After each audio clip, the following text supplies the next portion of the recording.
Lose yourself in a good book. The Gosh Energy Book Club. Now, between 1993 and 1998, 6 young Irish women disappeared in an area that became known as the Vanishing Triangle. These 6 unsolved cases resulted in the creation of the Specialist Garda Task Force Operation Trace, which was set up in the hope of finding a connection between the missing women.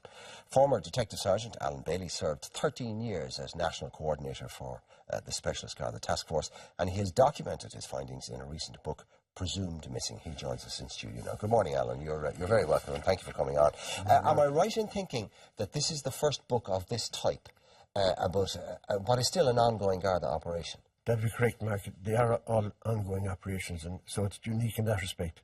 Okay, can we go back for those who are not as old as you and I, and go back to that period in the 90s? I was in RTE at the time, and I was around the newsroom a lot, and I remember a lot of the journalistic chat was that there was a distinct possibility that we had a serial killer in this country. Now, I know journalists put that question to the various Garda spokespeople, and it was denied emphatically. You can understand why, because they didn't want to scare the general public. But those of us who had friends in the force, there was a lot of the lads on the ground who felt that there was a very distinct possibility of it. Well, I think when we were set up initially, Commissioner Pat Byrne did say that it would be a huge mistake to ignore the possibility.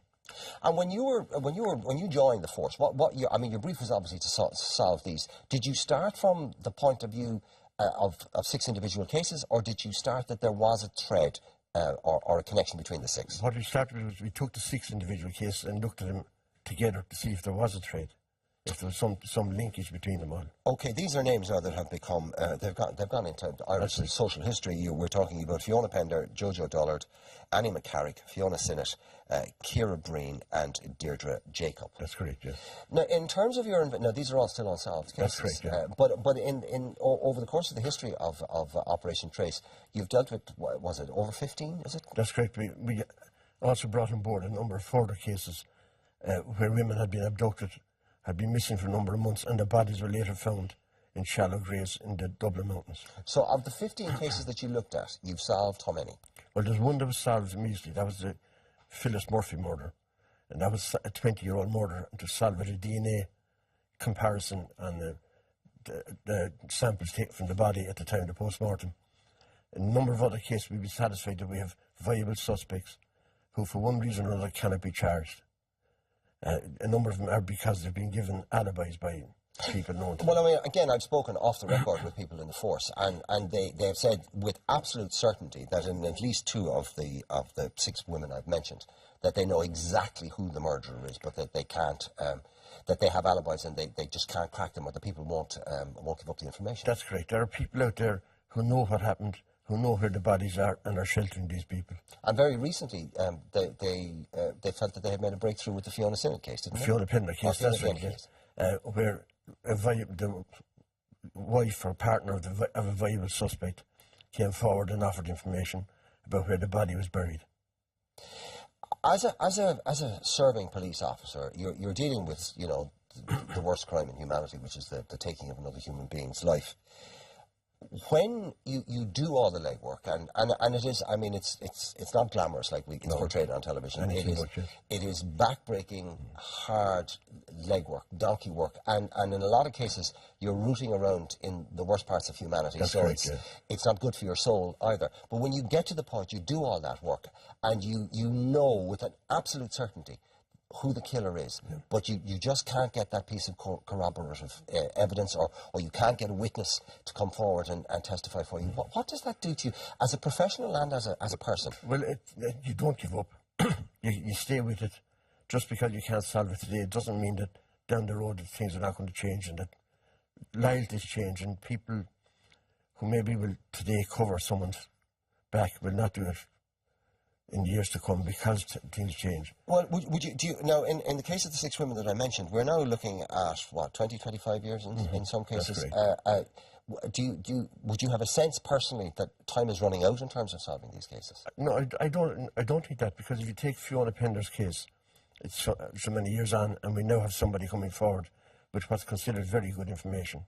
We had a case, I was also served in the Garda Cold Case Unit, and we had a case that went to trial last year. A young chap was burned to death in a makeshift tent in Tala, Stephen Hughes, and the culprit in that case was given an alibi. We couldn't touch him for many, many years. When we come to review it, we say, let's concentrate on the alibis. And lo and behold, we have a trial last year where a man's convicted of manslaughter. Obviously, as a professional, you have to be as absolutely impartial as you possibly can. But as a human being, it must be very hard for you not to have some personal involvement in there. Was there any of these cases that you found it very hard where the dividing line between being a professional and a human being was? Well, or was it the case with all of them? With all of them, because at the end of the day, the pain being felt by the families wasn't lessened. The fact they didn't know where their loved ones were meant that pain continues, and it continues to this day. Are there any of these cases in particular that haunt you personally? Well, the fact that the families are still suffering would haunt me, that all of those cases are still open and out there, and there are people who know what happened, who can help the families, and refuse to do it. I was just wondering given the nature of your job over the years and all the rest, where you are effectively dealing with the worst of humanity. I was just wondering, did you at any stage, was your sanity or your soul tested? Did you ever kind of think, you know what, I've seen so much of this that I don't want to do it anymore, or that I can't do it anymore, or did your opinion of humanity change? Well, no. Each murder is a separate case, an individual standalone case, and you're involved in that. There's a challenge to solve it, to investigate and solve it. You moved on into the next one.